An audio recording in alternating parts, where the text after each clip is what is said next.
اب آگے سوال یہ ہے کہ روزے میں فرائض کتنے ہیں، روزے کے فرائض کتنے ہیں؟ تو جواب یہ ہے کہ روزے میں 3 چیزیں فرض ہیں، اس کو اچھی طرح یاد رکھیں۔ نمبر 1، صبح صادق کے طلوع ہونے سے آفتاب کے غروب ہونے تک کچھ نہ کھانا۔ نمبر 2، طلوع صبح صادق سے غروب آفتاب تک کچھ نہ پینا، اور جو چیز کھانے اور پینے کے مشابہ ہو وہ بھی اسی میں داخل ہے۔ مثال کے طور پر کان یا ناک میں تیل ڈالنا کہ اس سے بھی روزہ ٹوٹ جائے گا، تفصیل آگے آئے گی۔ نمبر 3، صبح صادق سے غروب آفتاب تک جماع اور ان چیزوں سے رک جانا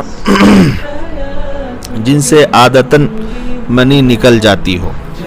یہ 3 روزے کے اندر فرائض ہیں، اس کو یاد رکھنا چاہیے۔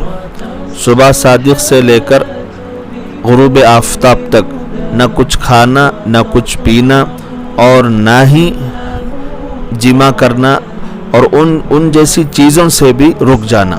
جماع مطلب اپنی بیوی سے خاص ملاقات کرنا۔ فؤاد شغوف إلى ربه أحب رضاه أحب لقاه يظل يجيء إلى ربه